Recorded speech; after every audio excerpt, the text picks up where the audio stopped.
Aduh, ketinggalan. Oke, jadi di soal cerita ini, banyaknya kita misalkan yang barang jenis satu sebanyak X, barang jenis 2 sebanyak Y. Nah, lalu apalagi yang ada di cerita? Untuk membuat barang ini, kita memerlukan unsur A, ya perusahaannya ya, memerlukan unsur A, nah itu taruh di kolom berikutnya. Dan perlu unsur B, entah apa ya, entah kayu, entah triplek atau apa, pokoknya namanya kayak gitu. Nah, lalu kita isi barang jenis satu membutuhkan satu unsur A dan dua unsur B di sini duanya. Nah, disesuaikan aja. Lalu barang jenis 2 dibutuhkan 3 unsur A dan 2 unsur B. Nah, jadi mengisi tabelnya seperti ini ya. Lalu ada harga lagi, harga jual. Nah, harga jualnya juga kita tulis di tabel. Jenis satu dijual 250.000, jenis kedua 400.000 per unit. Nah, ini nanti bisa kalian hemat penulisannya. Jadi 25 sama 40. Nah, jadi ceritanya ini dalam 10 ribuan. Nolnya 4 buah saya simpan gitu. Boleh ya, boleh. Nah, terus ini dikasih variabel. Jenis satu pakai X semua yang baris pertama. Sedangkan jenis 2 pakai variabel Y semua. Nah, gitu ya. Nah, lalu apa yang paling bawah nih? Ini masih ada kan satu baris lagi, ini apa?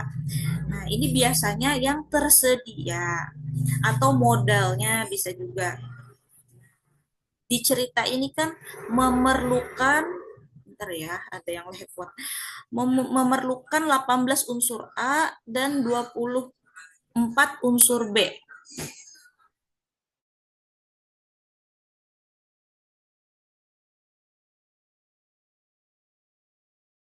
Nah, jadi kita tulis di baris terakhir. Unsur A ada 18 yang tersedia. Unsur B-nya 24. Nah, seperti itu ya.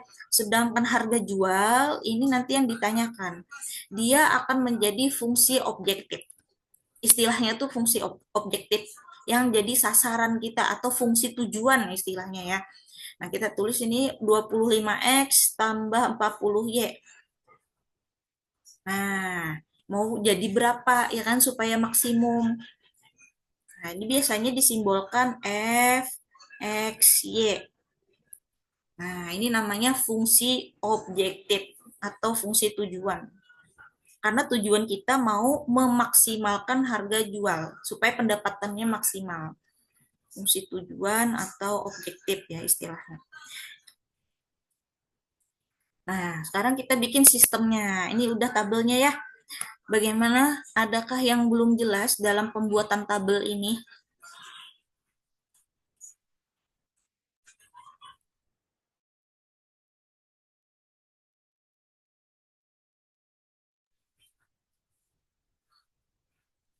Nggak ada yang tanya kah untuk pengisian tabel? Mungkin ada versi yang lain ya tabelnya, cuma saya biasanya seperti ini. Apa yang mau dijual atau dibuat gitu, saya tulis per baris. Nah, jadi baris pertama itu X semua. Baris kedua tuh Y semua, begitu. Terus yang paling bawah ini yang tersedianya atau modalnya berapa gitu. Nah, sekarang kita bikin sistemnya ya. Oke, jadi tahap pertama kita bikin SPTLDV-nya, sistem pertidaksamaan linier dua variabel. Nah, per kolom, bacanya per kolom. X dari unsur A ya, X tambah 3Y 18. Nah, di sini perhatikan tandanya, ini masih kosong. Nah, di sini tersedia 18 unsur untuk unsur A. Berarti pakai nalarnya ya, kita pakai tanda kurang dari sama dengan. Ya, pakai kurang dari sama dengan. Karena tersedianya 18. Berarti dalam pemakaian nggak boleh melebihi 18. Bisa dipahami kan? Nggak bisa lebih daripada yang tersedia gitu kan. Kalau lebih dari 18 yang kita gunakan, artinya bahannya tidak cukup. Nah, gitu nalarnya ya. Bahannya harus pas mentok mentok di 18 atau boleh kurang dari itu nggak apa-apa. Tapi kalau kelebihan ya perlunya 20 misalkan 19. Nah, tidak cukup bahan yang ada gitu. Nah, di sini mulai bernalar waktu ngisi tanda. Nah, untuk unsur B 2x tambah 2y sama tandanya kurang dari sama dengan 24. Jadi bacanya per kolom ya. Nah, ini unsur A tadi, ini unsur B, itu ya per kolom, tandanya kurang dari. Sebenarnya ada triknya ya, sebenarnya ada triknya. Triknya di mana? Di sini. Nih, kata maksimum ini. Nah, ini triknya. Jadi kalau diminta maksimum, biasanya ya, level soal UN, kalau pertanyaannya itu maksimum, itu tandanya malah kurang dari. Kurang dari sama dengan. Ya. Dalam pikiran kita maksimum nih harusnya lebih. Enggak. Maksimum itu paling banyak. Nah, jadi kalau kurang boleh. Tapi kalau melebihi dari itu nggak bisa. Nah, seperti itu penalarannya ya. Jadi tandanya adalah kurang dari sama dengan. Nah, terus ada lagi di dalam sistemnya ini harus kita tambahkan karena ini tentang barang, kita harus nambah pertidaksamaannya. X lebih dari sama dengan 0, Y lebih dari sama dengan 0. Kenapa ini perlu ditambahkan? Nah, ini alasannya ya. Karena banyak barang, XY tadi kan banyak barangnya, selalu positif. Nah, itu. Karena kita sudah bicara soal cerita. Banyak barang tuh nggak ada yang negatif, ya kan? Nah, jadi harus kita tambahkan dalam sistemnya ini. Oke, X lebih dari sama dengan 0, Y lebih dari sama dengan 0. Pas-pasan 0 boleh, artinya barangnya nggak ada. Tapi kalau negatif itu mustahil. Nah, sistemnya sudah kita peroleh, ya, sudah dapat. Berarti kita bisa berlanjut ke gambar, kayak yang tadi lagi. Nah, atau misalkan mau lebih sederhana nih boleh. Ini bisa kita sederhanakan. Disederhanakan. X tambah 3Y-nya aman ya, nggak bisa diapa-apain. Kurang dari sama dengan 18. Tapi yang kedua ini bisa nih. 2X tambah 2Y kurang dari sama dengan 24. Nah, yang ini bisa disederhanakan, maaf. Jadi nggak usah deh ditulis. Nah, ini nanti bisa dibagi dua semua. Nah, saya tulis kayak gini aja ya. Bagi dua. Jadi diperoleh X tambah Y kurang dari sama dengan 12. Nah, jadi memudahkan kita saat menggambar, angkanya lebih kecil. Terus ini tetap ditulis. Nah, dah. Oke, udah siap untuk menggambar. Jadi program linear itu kesulitannya ya biasanya tahap pertama tadi. Kalau sistemnya nggak bisa mendapatkan atau salah, udah semuanya hilap dah. Nah, ini kita gambarnya, insya Allah kalau sudah paham yang awal-awal tadi, insya Allah bisa. Yang pertama, X tambah 3Y sama dengan 18. Terus nanti yang kedua, X tambah Y sama dengan 12. Nah, ini karena dua variabel, berarti kita perlu tabel. Ini untuk memudahkan saja ya. Bagi yang tidak suka, ya silahkan pakai cara lain. Kalau saya biasanya menghemat waktu, saya langsung ke gambar. Jadi saya bikin koordinat kartesius langsung. Nah, untuk menghemat waktu. Nah, gini. X sama dengan 0. Berarti nilai Y-nya 6. Kalau Y yang 0, maka X-nya 18. 18,0. Terus di sini gantian X-nya 0, Y 12, Y-nya yang 0, X-nya 12. Ah, angkanya lumayan gede nih. Oke, kita gambar ya. Gambar dua garis.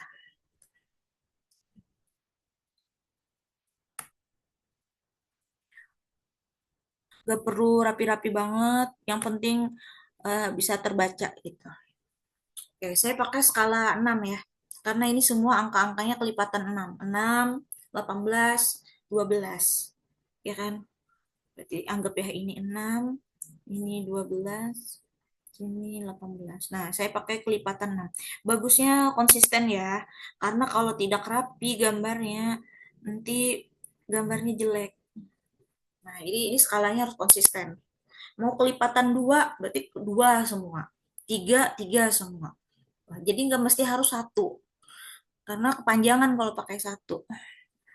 Oke, 0,6. Saya gambar yang pertama dulu, 0,6 di sini. 18,0 di sini. Oke, kita bikin garisnya. Nah, saya gambarnya ngepas aja ya. Kayak gitu aja, nggak usah lebih-lebih.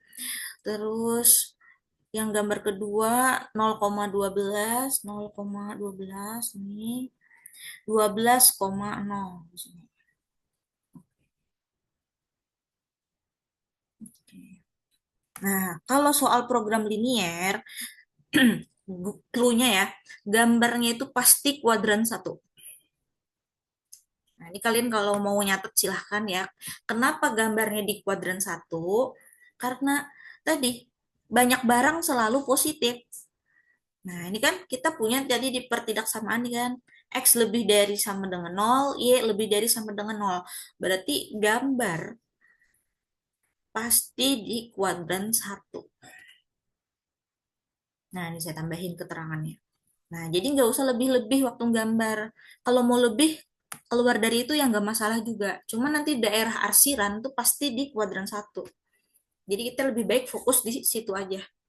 Nah, jadi gambarnya tadi saya kayak gini aja ya, yang kuadran satu. Oke, ini gambar udah beres. Lalu kita mengarsir apa titik uji ya. Nah, titik ujinya saya mau 0,0 saja karena itu paling mudah. Kita masukkan ke X tambah 3Y kurang dari sama dengan 18. 0 kurang dari sama dengan 18. Benar. Nah, berarti kita arsir daerah yang ke bawah. Yang ada 0,0. Daerah bawah, ya kan? Oh ya, garis satu tadi yang ini ya. Nah, oke ini kan garis satu. Yang melewati 6 sama 18. Nah, saya ngarsirnya yang di kuadran satu aja, nggak usah melebar-lebar. Karena pasti jawabannya di situ.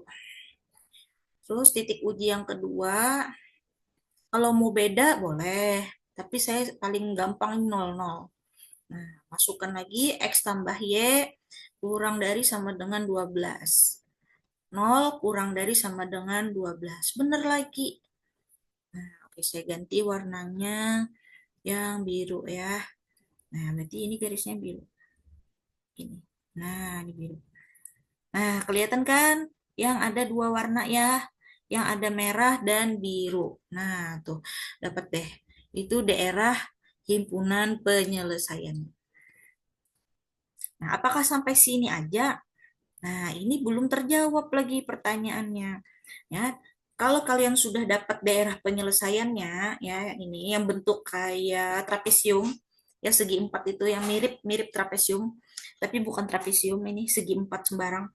Nah, ini kalian daftarkan titik pojok dari daerah himpunan penyelesaian. Nah, jadi ini sangat penting ya menentukan daerah himpunan penyelesaian tadi udah dapat ya. Apa aja titik ujung-ujungnya gitu, titik sudutnya. Nah, yang paling gampang kita baca itu kan 0,0. 0,0. Ini saya kasih nama O aja deh nih O. Terus yang ini saya anggap A. Nah, membaca titik koordinat hati-hati. 12,0. Ini ada titik B. Nah, ini saya belum tahu koordinatnya berapa nih. Udah nanti dicari. Terus ini C. B-nya belum tahu, kita kosongi dulu. Untuk C, koordinatnya 0,6. Nah, bagaimana mencari si B? Kan belum tahu nih. Nah, jadi untuk mencari si B ya, untuk titik B, kita pakai eliminasi substitusi. dengan eliminasi dan substitusi. Yang mana yang kita eliminasi? Nah, persamaannya ya. X tambah 3Y sama dengan 18. Ini tadi yang pertama ya kan. Terus yang kedua, X tambah Y sama dengan 12. Ini yang kedua. Nah, ini yang akan kita eliminasi untuk menemukan koordinat titik B. X-nya sudah sama, berarti bisa kita kurangin. Habis. 2Y sama dengan 6. Y-nya 3. Oke. Kalau Y-nya 3, maka X-nya adalah 9. Nah, akhirnya dapat tuh koordinatnya. Koordinat B berarti nulisnya hati-hati ya. X-nya dulu 9,3. Nah, gitu. 9,3. Nah, sudah lengkap titik pojoknya. Lalu diapakan? Ini kita substitusi ke fungsi objektif. Substitusi ke fxy yang tadi yang ada di tabel, yang masalah harga-harga tadi. Nah, kita cek lagi ya di tabel harga harga jual nih. 25x tambah 40y. 25x tambah 40y. Nah, jadi ini ya kita masukkan 0, 0. Gampang tuh, berarti pasti 0. Ya kan? Terus yang titik A 12,0. Berarti 25 kali 12 40 dikali 0 dapat 300. Nah, lalu ini 9,3. 25 kali 9 tambah 40 dikali 3. Berapa ya? 225 tambah 120 345. Maaf ya kalau saya salah hitung, dicek aja. 0,6. 25 kali 0 40 kali 6 240. Nah, sudah dihitung. Lalu diapakan? Tinggal bikin kesimpulan. Pertanyaannya tadi apa? Pertanyaannya kan mau mencari penjualannya mencapai maksimum. Maksimum berapa barang yang harus dijual. Nah, berarti kalian lihat di fungsi objektif tadi yang sudah kita substitusikan titik-titiknya ya. Mana sih yang maksimum? Yang paling gede angkanya yang mana? 0, 300, 345, 240. Nah, ini yang terbesar, 345. Nah, ini maksimumnya. Ya, jadi kita bikin kesimpulan pendapatan maksimum yaitu sebesar 345. Sorry, tadi saya nyimpan nolnya 4 ya, karena saya simpan 04, berarti tambahin 04 sekarang. Nolnya 4 buah. Nah, ini pendapatannya. 3.450.000. Nanti dikali ya dengan 10.000. Ini saya males nulis nolnya kebanyakan, jadi saya simpan kayak gitu. Nolnya ada 4 tadi yang saya simpan. Pendapatan maksimum 3.450.000. Nah, dan kapan bisa mencapai sekian ini tadi? Ya, kalau yang dijual, ya, kalau berhasil menjual 9. Nih, fokus ke sini. Nah, 9,3. 9 jenis 1, ya kan? 9 barang jenis 1 dan 3 barang jenis 2. Nah, itu banyaknya. Ya, jadi menentukan banyaknya itu kembali ke koordinat. Ya, X-nya ada 9, Y-nya 3. Nah, berarti X tadi kan jenis 1, berarti 9. Yang Y adalah jenis 2, ada 3 gitu. Nah, cek aja kalau nggak percaya. 9 buah barang jenis 1 dan 3 buah barang jenis 2 itu akan memperoleh pendapatan yang tertinggi, 3.450.000. Dan dia juga memenuhi syarat. Nah, ini syarat-syaratnya tadi kan yang di tabel. Nih, ketersediaan barangnya itu loh. Tuh ya, jadi kita nggak sembarangan menentukan penjualannya harus sekian-sekian dijual biar maksimum, tapi ada syarat-syarat pembatas. Nah, ini namanya pembatas yang unsur A, unsur B. karena tersedianya cuma segitu. Oke, seperti ini ya contoh soal program linier. Ini kalau satu kali pertemuan sepertinya memang tidak cukup. Mungkin akan disambung lagi nanti ya.